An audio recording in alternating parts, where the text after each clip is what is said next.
ہمیں جہاں پہ مذہب کی بات نظر آ جاتی ہے ہم تو فوراً سے پکڑ لیتے ہیں کہ اس کو نہ جانے دینا. اپنے کردار کشی نہیں کرتے. ہمارے وہ جون ایریا نے کہا تھا بولتے کیوں نہیں میرے حق میں آبلے پڑ گئے کیا زبان پہ. کیمرہ آن ہے بتا تو دیں تو کیا ان کے بارے میں بولتے ہوئے آبلے پڑتے ہیں زبان پہ. یہ سوشل میڈیا والوں کو, یہ پرنٹ میڈیا والوں کو, یہ جو میڈیا والے ہیں کیوں نہیں بتاتے. یہ جو پچھلے دنوں واقعہ ہوا ہے لاہور گرامر اسکول کا جس میں وہ بچیوں نے کہا کہ ابھی ہماری تصویریں لیک ہوئی ہیں اور ہماری جو ہے وہ ٹیچرز ہمیں ہراس کرتے ہیں. کدھر گئی عوام ساری, کدھر گئے وہ لوگ سارے جو یہاں پہ بیٹھے تھے, جو لبرل تھے, جو فیمنسٹ موومنٹ چلا رہے تھے, جو لبرلزم کا نعرہ لگا رہے تھے, جو میرا جسم میری مرضی کا نعرہ لگا رہے تھے. ان لڑکوں کی وہ لوگوں کی زبان پہ آبلے پڑ گئے. آپ کیوں نہیں بولتے؟ آپ کیوں نہیں کہتے کہ اس تعلیمی نظام کو بند کیا جائے؟ بھائی یہ کیپٹلزم ہے, بھائی یہ سیکولرزم ہے, اس کو بند کیا جائے. یہ لبرل ہونے کے نام پہ سیکچوئل ہراسر بن گئے. وہاں پہ تو ہمیں کچھ بھی نظر نہیں آتا, وہاں پہ تو ہم پرسنل میٹر کہتے ہیں. لیکن کسی مدرسے کے اندر ہمیں کوئی واقعہ نظر آ جائے پھر ہمارا دیکھیں کیسے جوش جاگتا, پھر دیکھیں ہمارے اندر کیسے شعور کی جو ہے وہ کھڑکیاں کھلتی, ہمیں کیسے نظر آتا سب کچھ. ہم لوگ منافق لوگ ہیں, ہم لوگ دوگلے لوگ ہیں. ہم لوگ جہاں پہ دیکھتے ہیں نا کہ کسی کے پاس اختیار کم ہے, کسی کے پاس دولت اور طاقت کم ہے, ہم چڑھائی کر دیتے ہیں اس پہ. اور جہاں پہ ہم دیکھتے ہیں کسی کے پاس دولت اور طاقت زیادہ ہے وہاں پہ ہم پھر فوراً ڈپلومیٹک ہو کے نہیں بالکل یہ پرسنل میٹر ہے. دیکھیں یہ تو ایک چیز کا پرسنل ہے. یہ دیکھیں کچھ ہو سکتا ہے انہوں نے کچھ کیا ہو سکتا ہے انہیں کے قصور ہو سکتا ہے یہ ہو.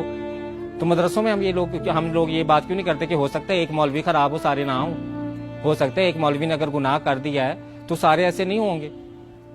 استاد جو روحانی باپ روح کی تذلیل کر رہا ہو, جو تصویریں سینڈ کر رہا ہو, استاد آپ روح نہیں کانپتی یہ بات سن کے کہ استاد اپنے طالب علم کی ننگی تصویریں لگا رہا ہے. ہمارے رب نے, ہمارے اللہ تعالیٰ نے جو ہمارے نبی پاک صلی اللہ علیہ وسلم پہ پہلی وحی بھیجی وہ کون سی تھی؟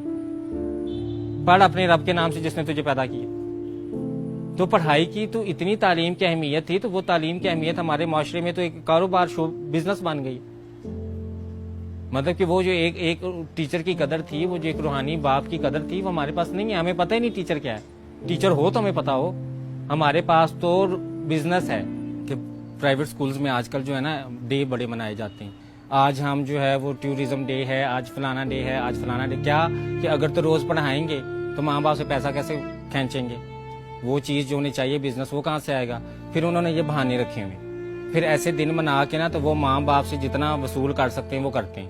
مطلب کہ مجھے تو لگتا ہے کہ کل کلاں کوئی ایسا وقت بھی آ جائے گا کہ اسکول والے کہیں گے کہ آپ کے بچے کی جو ہے نا سائیکولوجیکل ہیلتھ اور مینٹل ہیلتھ کے لیے آپ جداد کا آدھا حصہ بھی ہمارے اسکول میں رکھوا دیں, تاکہ بچہ جو ہے نا وہ مینٹلی ریلیکس رہے, اسے پتا ہو کہ میرے پاس فیوچر سیکورٹی ہے. ظاہر بات ایسے تو نہیں نا کہیں گے کہ ہمیں آدھا حصہ جداد میں سے دے دو. اس کے لیے بھی ایک بہت بڑی فلم بنائیں گے. اس فلم کے اندر پھر انہوں مختلف فینسی لفظ استعمال کریں گے. بہت زیادہ ضرورت ہے سائیکو سوشل کاؤنسلنگ کی آپ کے بچے کو, اور اس کی فیوچر سیکورٹی بہت ضروری ہے. آپ تو جانتے ہیں نا, تو آپ ایسا کریں اپنی جداد کے کاغذات بھی ہمارے اسکول میں رکھوا دیں. ابھی ان کا بس نہیں چلتا, وہ شروع تو یہاں سے بھی وہ یہ بھی چھوڑے نا. یہ تعلیم کون سی ہے بھائی؟ یہ وہ والی تعلیم ہے جو ہمارے نبی پاک صلی اللہ علیہ وسلم نے کہا تھا کہ علم حاصل کرو چاہے چین بھی جانا پڑے. چین میں یہ والی دن بنانے سیکھنے جانا تھا کہ مڈ ڈے کون سا, اور پرپل ڈے کون سا, اور بلو ڈے کون سا, اور فلانا ڈے کون سا. یہ والا وہ علم نہیں تھا. وہ علم تھا جو ہمیں جہالت سے نکالے, جو ہم ابھی تک نہیں نکلے. پھر ہمارے نبی پاک صلی اللہ علیہ وسلم نے فرمایا کہ ماں کی گود سے لے کے مفہوم ہے کہ قبر تک علم حاصل کرو. اب ماں کی گود سے لے کے قبر تک علم حاصل کرنے کا مطلب کیا ہوا کہ بیکن ہاؤس کو شکر ہے یہ ابھی بات پتہ نہیں چلی. ان مہنگے اسکولوں کو پتہ چل گئی تو انہوں نے کہنا کہ آپ اپنے بچے کے بڑھاپے تک کی فیس جمع کرا دیں, تاکہ یہ مرے گا تو ہمیں پتہ چلے گا کہ اس کے مرنے تک ہم ساری اس کی فیس جو ہے وہ لے لیں. اس کی زندگی میں جو کمائے گا اس کا شیئر بھی ہمیں دے دیں. یہ تو ابھی انہیں پتہ نہیں ہے کہ ہمارے اسلام میں تو قبر تک علم حاصل کرنے کو کہا گیا. وہ انہیں آج یہ پتہ چل جائے تو یہ دیکھنا کل ہی یہ کوئی پرپوزل نکالتے, ماں باپ پیرنٹ ٹیچر میٹنگ بلائیں گے اور اس میں کہیں گے کہ بھئی آپ کے بچے کو مرنے تک ہم تعلیم دینا چاہتے ہیں. یہ تو آپ 16 سالوں کے بعد تو پھر ہمارا بزنس بند ہو جائے گا, آپ کا بچہ نکل جائے گا, پھر ہم فیس کہاں سے ماٹیں گے. تو وہ یہ والا علم نہیں تھا. ہمیں سوچنا چاہیے ہمارے نبی پاک صلی اللہ علیہ وسلم نے کون سا علم ہمیں کہا تھا کہ جا کے حاصل کرو. وہ آپ کو واقعہ تو یاد ہی ہوگا کہ جب فتح مکہ کے موقع پہ جو قیدی غلام تھے ان کو کہا گیا کہ آپ 10 لوگوں کو پڑھائیں اور آپ کو رہا کر دیا جائے گا. آزادی کی قیمت تعلیم کے ساتھ جوڑ دی. مطلب کہ آپ کو یہ تو نہیں کہا گیا کہ آپ اتنا زیادہ مال غنیمت جتنا بھی ہے وہ استادوں کو دے دیں. اس وقت یہ